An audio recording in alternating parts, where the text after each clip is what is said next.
JDU అధినేత Nitish Kumar record స్థాయిలో 10వసారి బీహార్ ముఖ్యమంత్రిగా ప్రమాణం చేసి చరిత్ర సృష్టించారు. దేశంలో వేరే ఏ నాయకుడు ప్రభుత్వాధినేతలుగా ఇన్నిసార్లు ప్రమాణ స్వీకారం చేయలేదు.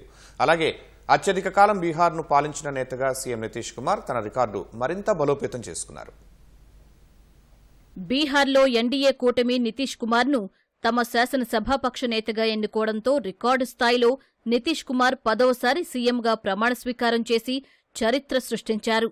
19 ఏళ్లు ముఖ్యమంత్రి పదవిలో కొనసాగిన వ్యక్తిగా 74 ఏళ్ల వయసులో నితీష్ మరో మైలురాయిని అందుకున్నారు.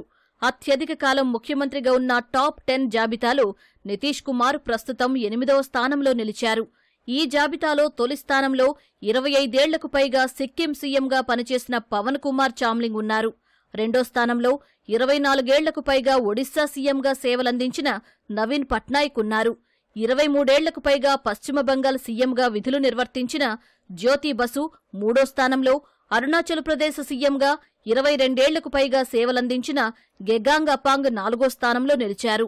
మిజోరాం కాంగ్రెస్ నేత లాల్ థన్హావాలా 22 ఏళ్లకు పైగా ఆ రాష్ట్రాన్ని పాలించి 5వ స్థానంలో నిలవగా, కాంగ్రెస్కు చెందిన వీరభద్రసింగ్ హిమాచల్ ప్రదేశ్ సీఎంగా 21 ఏళ్లకు పైగా సేవలందించి 6వ స్థానంలో ఉన్నారు.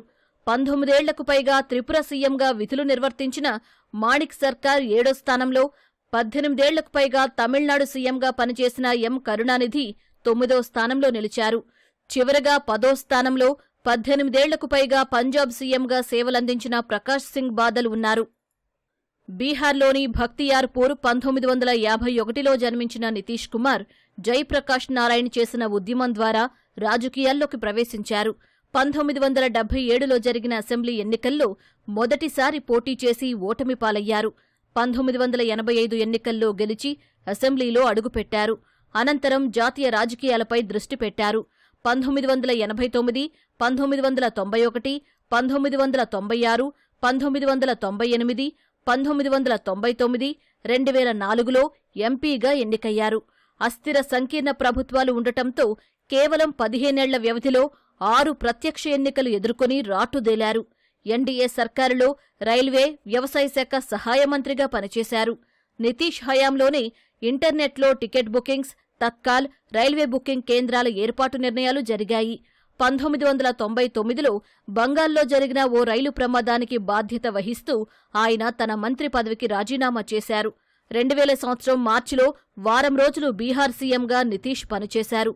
తిరిగి జాతీయ రాజకీయాల వైపు దృష్టి సారించారు. 2004లో కేంద్రంలో ఎన్డీఏ ఓటమితో రాష్ట్ర రాజకీయాల్లోకి మళ్లీ పునరాగమనం చేశారు. 2005 నవంబర్ 24 నుంచి 2014 మే 20 వరకు, అనంతరం 2015 ఫిబ్రవరి నుంచి ప్రస్తుతం జరిగిన అసెంబ్లీ ఎన్నికల వరకు నితీష్ కుమార్ సీఎంగా పదవిలో కొనసాగారు. తాజాగా ఎన్డీఏ గెలుపుతో మరోసారి ముఖ్యమంత్రి పీఠాన్ని అధిరోహించారు.